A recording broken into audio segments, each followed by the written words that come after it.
Good morning, dear students. My name is Dr. Wahid Dars, Assistant Professor of Medical Microbiology and Immunology. I'm talking today to you about an important topic, which is general virology. By the end of this lecture, students will be able to describe the general characters of viruses. We will identify virus structure and list functions for each component. Describe how viruses multiply. Also, list the effects of viral infection on host cell. Compare the different methods used in the lab diagnosis of viral infection, and outline the classification of viruses. We will discuss in details the characteristics of viruses, the structure of viruses, viral replication cycle, effect of viral infection on host cell, lab diagnosis of viral infection, and the classification of medically important viruses. These are our titles, inshallah. Since the beginning of this year was 2020, actually in the 8th of December, with the discovery of a new virus, which is the novel coronavirus, and by the 20th of January, where it was reported that this virus could be transmitted from man to man, and we are facing a catastrophe worldwide. We have an increasing number of infections, millions of cases. In Egypt, we have passed the first wave and we are approaching to the second wave. We are now have more than 400 cases daily, reported cases. The world has never been the same as before 2020. However, all of this was mentioned in a movie called Contagion. It was in the, I think, 2013 or 2014. What have done all of this is just a tiny infectious agent, which is called the viruses. The viruses are the smallest infectious agents known. Their size ranges from 20 to 300 nanometer in diameter. They can infect both animals, man, plants. Unlike bacteria and fungi and parasites, viruses are not cells. Thus, we are calling them agents. They are infectious agents. They contain only one kind of nucleic acid, either RNA or DNA. And this is the most important. They are obligate intracellular parasites. This means that they require a living cell to multiply inside it. Okay, so they can't grow in artificial media. Unlike bacteria, bacteria can grow on artificial media like agar-agar and so on, nutrient agar, blood agar. However, viruses can't grow in artificial media. They require only cells, living cells. Let's move to the second ILO, which is the structure of viruses. The basic structure of virus contains the following two parts. The first is the capsid, or the protein coat. The other one is the nucleic acid, enclosed inside the capsid. Then we have an additional layer, okay, which is called the envelope. It is a lipoprotein layer. However, the envelope is not an integral part of all viruses, as we have what's called enveloped virus and naked virus. Naked virus or unenveloped virus. These viruses don't contain the envelope. So the main parts of the virus is the protein called the capsid, enclosing the nucleic acid core. We have an envelope, additional layer. Many viruses are naked, some are enveloped. Okay, so this part may or may not or may not be present in different viruses. Okay, let's move to the first part. But before this, capsid plus nucleic acid is termed nucleocapsid. Sometimes we call the virus is nucleocapsid. All the naked viruses could be termed a nucleocapsid. Okay. Let's move to the viral capsid. What is the composition of this part? This part surrounds the viral nucleic acid, as I have mentioned before, composed of subunits called capsomeres. Okay, this is like a wall. the wall is built up of bricks. Each brick is termed a capsomere. So different bricks added to each other can build a wall. In viruses, different capsomeres can build the capsid. However, each capsomere consists of one or several proteins. So each capsomere may contain one protein or different proteins, okay? So what is its function? First, it will protect the viral genome, okay, against inactivation by nuclease enzyme. I will discuss that during the viral replication cycle, okay? So we'll postpone it to the viral replication cycle. Second important part, that this capsid gives the virus its symmetry, geometrical symmetry. In bacteria we call it shape. However, in the virus we term it symmetry. Okay, three forms are present. The first one is icosahedral. Capsomeres are arranged in 20 triangles. Okay, the helical. The capsomeres are arranged in a hollow coil around the core, giving an appearance of rod-shaped. The complex, one of you, my dear students, may say it looks like an icosahedral. Another one may say it looks like helical. So it is complex, okay? The complex symmetry. Let's look at this. This is the icosahedral symmetry. 20 triangles, okay? This is icosahedral. This is the helical symmetry. This is the nucleic acid, and the capsomeres are arranged all around the nucleic acid. Well, this is the complex. You can say it is icosahedral or helical, maybe a mix between them, okay? Another additional functions, it may participate in attachment of virions, and virions are infectious viruses, to susceptible cells, okay? Actually, this is very important in naked viruses.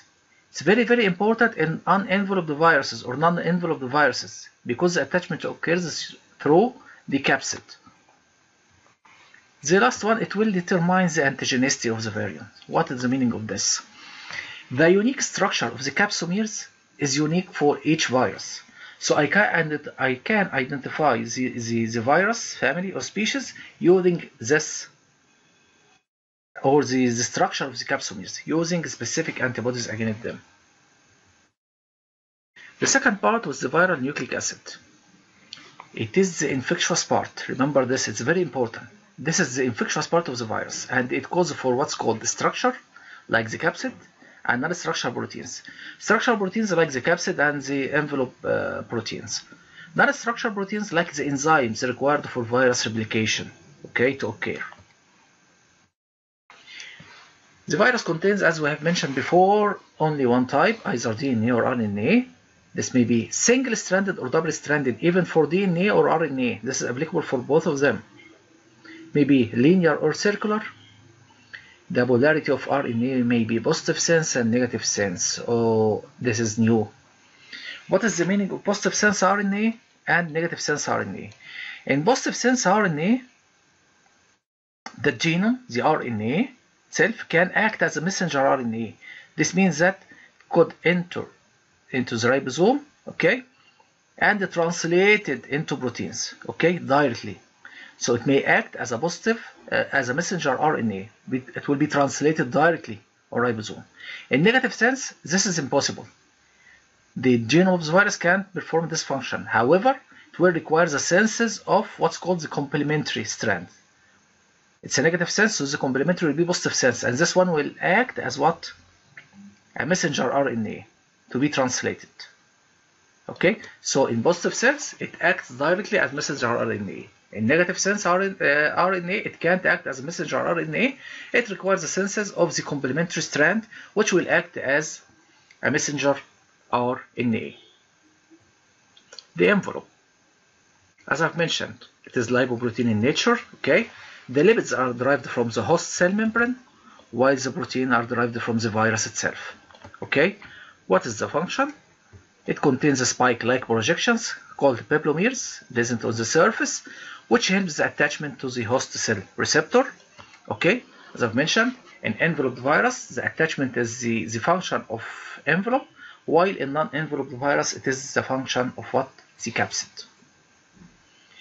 Also, the structure of the viral envelope based on the proteins produced by or synthesized by the virus makes it unique and specific for each virus.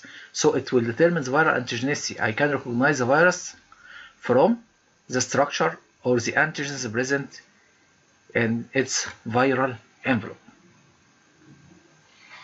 So let's think. Answer it. The basic structure of the virus is composed of 1, 2, and 3. But remember, 3 is not present in all viruses. Okay? Let's move to the other law, which is the how virus multiply. Let's move to the third law, which is the how viruses multiply. The virus as a viral replication cycle. The first step is recognition and adsorption. I will list them at first, then describe each one. Penetration, uncoating, viral gene expression, which means the transcription, synthesis of messenger RNA, and translation, which is protein synthesis. Viral nucleic acid synthesis, which is replication. Assembly, this means packaging of each genome produced inside the capsid. Okay. Then the release of the virus from the infected cell. This is the first steps, which is recognition and attachment. This depends on the existence of specific receptors to each virus. Okay. After binding to the receptor, attachment to the receptor, the virus enters inside the cell, which means penetration. It differs from enveloped and non-enveloped viruses. How? In case of non-enveloped virus, penetration like gangs, the virus may push this, open it, and then enter.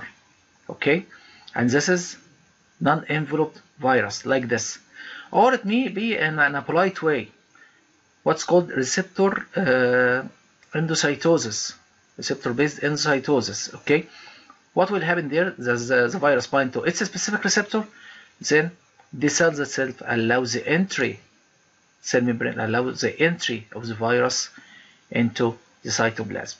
So it may be in a polite way, okay, receptor-mediated endocytosis, or just by pushing this cytoplasmic membrane to enter inside the cell. In case of enveloped viruses, the envelope itself attached to cytoplasmic membrane. Okay, it will attach to the cytoplasmic membrane. Okay, allowing the entry of the virus, or it may attach to the endosomes, part of the endosomes attached to cytoplasmic membrane. And here the endosomes is Golgi apparatus. Some of Golgi apparatus network is attached to cytoplasmic membrane, and some viruses use it to enter, especially the enveloped virus. After entry, we have a specific step, which is uncoating. However, during this passage, the envelope is still present. The envelope here is very, very important. Sorry, the capsid is still present, and it's very, very important because this part is rich in nuclease enzyme. So the capsid here protects the genome of the virus from nuclease enzymes. Okay, so this is the function of the capsid: protect the genome from nuclease enzyme during this journey. After this, it will be uncoating.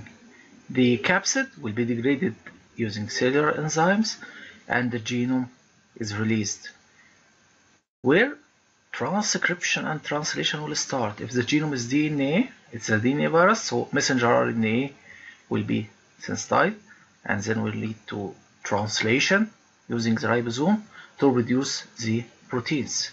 The proteins are structural proteins for the capsid and non-structural proteins, which are enzymes required for replication. Okay, if it is RNA, we have two options here. Okay, the positive sense and the negative sense. The positive sense will be translated directly. Okay, will be translated directly. Okay, to give different proteins, while the negative sense, it will require what? This is the negative sense, requires the sense of the positive sense, which will be translated. After that, it will be replication of the genome, okay, to multiple copies using the viral encoded proteins, non-structural proteins, or replication enzymes like polymerase and so on. The step after this, which is the assembly, which means the packaging of each capsid with one genome to produce a new virus. Then we have the last step, which is the release. The release is differs from between have a different technique between the non-enveloped and enveloped viruses. In non-enveloped viruses or naked virus, the release is by lysis of cytoplasmic membrane. So there will be a cell death. Okay, these viruses are released by lysis of cytoplasmic membrane, and there is a death of the cell. However, in enveloped virus, there will be what? Pushing of part of cytoplasmic membrane to be released, and this process is called budding. It's called what? Budding. So at the end, the cell will not die, okay? It will survive. However, we have a very unique character here, that these spikes are proteins sensitized by the virus. So the virus is its protein, and it will be deposited on cytoplasmic membrane and used by the virus as an envelope after this. Okay? This is simply the life cycle of the virus. I will read the slides, the steps once more for you. As I have mentioned, we have recognition and absorption, and this means attachment of the virus to the host cell, and it is, of course, a receptor-specific process. Then penetration. In non-enveloped virus or naked virus, penetration occurs by crossing the plasma membrane directly, like gangs, or by receptor-mediated endocytosis, and this is a polite way of entering. In enveloped viruses, penetration occurs by fusion of the viral envelope with cell membrane, or with membrane of endosome at cell surface, like Golgi apparatus, for example. Uncoating, release of viral nucleic acid by cellular enzymes, and this renders the viral nucleic acid accessible for transcription and replication. Okay. Then viral gene expression, transcription, and translation. Okay. Then viral nucleic acid synthesis. This uses strand of paternal nucleic acid as a template, okay, and mediated by enzymes produced by the virus. Then assembly of viral nucleic acid and the protein codes to produce what's called mature virus. This occurs in cytoplasm in case of poliovirus. Some viruses like the RNA virus, this occurs in cytoplasm, while in nucleus in case of DNA virus like herpes viruses. Then the release, non-enveloped virus by rupture of cell membrane, lysis, release of mature particles, while in enveloped virus, release of viruses occurs by budding through the outer cell membrane. Then we'll move to another important topic, which is effects of viral infection on host cell. You may use this QR code and this link to watch an animation of viral life cycle. When a virus enters into the cell, the fate will be like this: one of the following 5: lytic infection, abortive infection, persistent infection, latency, transformation, and oncogenesis. I usually describe them in pairs, okay? So the first pair, we have the lytic infection versus persistent infection. The virus enters into the cell, and there is production of progeny viruses. However, the fate is different. In lytic infection, there will be host cell death. Yes, as you have said, it occurs in non-enveloped virus or naked viruses. It is released by cell lysis. In persistent infection, host cells survive, but altered antigenically. Okay, there is a change in the antigenicity of the cells due to the presence of virus replicating inside the cell. Okay, and this occurs in enveloped virus, released by budding, and the cell is still or can survive. The other two is abortive infection and latent infection. In abortive infection, both of them, the virus enters into the cell. However, in abortive infection, no production of progenivirus, and this occurs either due to the defect in the virus, which means defective virus particles. It requires the help from other virus because there is a defect in one of the enzymes or one of the structural proteins required for the virus to complete its life cycle. Okay? Or the host cell is non-permissive. And when I'm saying non-permissive, this means that the cell have a receptor for the virus. It will enter. However, it can't support the complete life cycle of the virus. Okay, the virus can't complete its life cycle and can't replicate due to also a defect in one of the enzymes, okay, required for its replication. In latent infection, the viral genome is present inside the host cell without production of progenivirus. It will be in a latent form, dormant form. Then after specific stimulus like sunlight, fever, or so on, it will be a reactivation months or years later in the future, leading to productive infection. So after reactivation, it will produce a productive infection and the virus will be reactivated. I usually like to express it. This is a typical behavior of herpes virus, and it looks like the typical behavior of the Malik fans in Egypt. Okay, you are seeing them today, nowadays, in the latent form. They are entering into the latent form. Okay, they have a reactivation every 10 years and so on. Okay, so you can memorize this by the Malik fans. The last one is the transformation and oncogenesis, and this means occurs by some oncoviruses. These viruses can produce cancer. Okay, can produce cancer in cells, like human papillomavirus and Epstein-Barr virus. They can cause cancer in the infected cells. Okay, describe the method of release of the following viruses: the non-enveloped and enveloped viruses. True or false? Persistent infection is related to enveloped viruses. This is true or false. Let's move to our fifth I law, which is the lab diagnosis of viral infection. This occurs either by direct detection of the virus in the specimen or virus isolation in the lab, and this may be on tissue culture, embryo-related egg, or animal inoculation. No artificial media here is used to isolate the virus, or by serologic detection of the antivirus antibody. Detection of the antibody, I mean the immune response to virus. This is an indirect way to diagnose the virus. We have the direct detection, either by detecting the whole virus particle by using the electron microscope. I can visualize the whole virus, or I can detect parts of the virus. Either viral antigens by techniques like ELISA, like radioimmunoassay and immunofluorescence, or detection of the nucleic acid by PCR and probe, DNA probe. These are molecular methods of detection of the viruses. I can also visualize inclusion bodies by light microscopy. Inclusion bodies are sites of viral assembly, okay, or virus replication.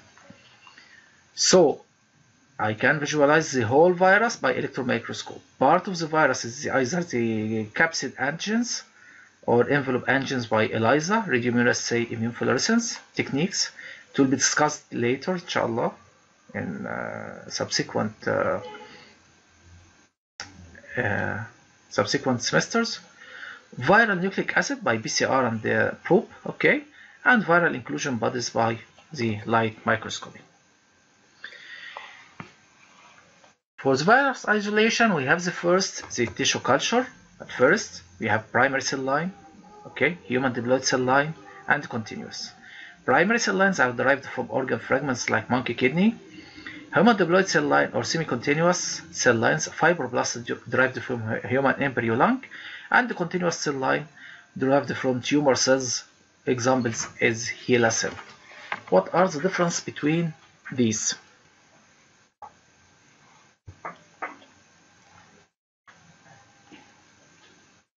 In primary cell line, it can divide only for 4 to 6 passages. I will simplify the passage for you, okay? Let's every passage can be done weekly, okay? So 4 to 6 passages, this means cells can survive in our lab for only 4 to 6 weeks. Human diploid cells can be subculture for 30 to 40 passages. This means that we have increased the lifespan. Continuous cell line can divide indefinitely, 300 passages or more.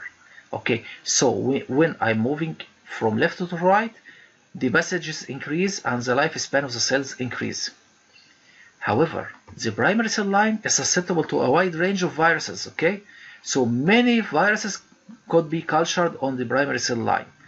When I'm moving to the right, the range decreases. This means that human diploid cell line susceptible to a wide range of viruses but lower than primary cell line. The continuous cell line susceptible to fewer viruses than other type. This is the fewer. So in the passage, it's increasing when I'm moving from left to right. However, susceptibility to a range of viruses is decreasing when I'm moving from left to the right. How can I detect that there is a viral growth in cell culture? By what's called cytopathic effects. These are the changes that occurs in cell due to infection or growth of the virus. First is cell death and detachment from the glass surface like poliovirus. This is the shape here. Detachment from the cell surface, and this occurs in poliovirus, okay, because it's a lytic virus. Rounded and grape-like clusters like adenovirus, like this. Cells aggregate in a grape-like clusters. This is also suggestive of adenovirus infection. Syncytial or multinucleated giant cell formation, like respiratory syncytial virus. This is the syncytium, aggregation of the cells to form what's called a syncytium. Okay, this is unique of what's called respiratory syncytial virus. However, a definitive identification of the virus in cell culture by also immunofluorescence, radioimmunoassay, ELISA, and VCR. So here I can use the methods of detection of the viral growth detection of the virus in sample direct detection and repeat them again to confirm the occurrence of viral infection. The other one is embryonated hen egg, and we inject the virus into different sites, and the most important virus isolated on embryonated egg is the influenza virus. The most important one is influenza virus. Animal inoculation was used in the past, however nowadays it's still used for research purpose, for studying viral oncogenesis, pathogenesis of viral disease, immune response to viruses, and secondary isolation of some viruses. Okay, so its uses are limited nowadays to research topics only, and not a routine isolation of viruses. The last one is serologic detection of viruses by using the antibody. In immunology, we have studies that we have antibody response to viral infection. In early infection, we have IgM, early immune response. Okay, it will start to appear 7 to 10 days, then disappears. And then we have an IgG, which remains for a while due to what's called the class switching of the antibody. I can use the IgM, okay, in certain viruses. It's diagnostic, like hepatitis A virus, for example, because it's only one type. It's only one type of virus, okay, not multiple different serotypes or serogroups. It's only one group, one type. So detection of the IgM, it will be diagnostic for infection in these viruses. However, we have different viruses with what's called recurrent infection, and not only one type. So we have several serotypes. In this situation, we use the IgG. We start measuring today, for example, and we'll find the titer. Titer means the value or the amount or the concentration of the antibodies of the IgG in the blood or the serum. It's, for example, measured 4, and I repeat it after 2 weeks, and it measures 16 or 32. If it's 16 and 4, so we have 4-fold rise in the IgG titer. And if it is 32, we have an 8-fold rise in the titer. So detection of IgM in a single serum sample is diagnostic, especially if the virus is only one serotype. Rising titer of IgG 4-fold, started by 4, and then after 2 weeks it's 16. So it is diagnostic also for an infection now, or a recent infection. This could be done by ELISA technique, by radioimmunoassay, and by immunofluorescence technique. I can use any one of these serological techniques to detect these antibodies. Our last ILO is the outlines classification of viruses. You can say it's oh doctor, it's horrible, many names and so on. The most important for me is the following. The first, the base of classification of virus depends on the genome, the chemical structure of the genome, whether it's DNA or RNA. We have all the DNA viruses are double-stranded except only one, which is single-stranded. It's the parvoviruses. So the exception is very important. All the RNA viruses is single-stranded, okay, except one, which is double-stranded, which is the reoviruses. So the exceptions are very important. The double-stranded DNA virus may be enveloped or non-enveloped, like hepatina, herpes, and pox viruses. They are enveloped like adeno, papilloma, and polyoma viruses. C stands for circular, L stands for linear. Okay. However, these are not very important for you to know now. Okay, but this exception is very important for me. The positive sense RNA viruses may be unenveloped or enveloped. Unenveloped like Picorna and Callice viruses, and these are transmitted by fecal-oral route. This is a rule for you. All the non-enveloped virus can be transmitted by fecal-oral route.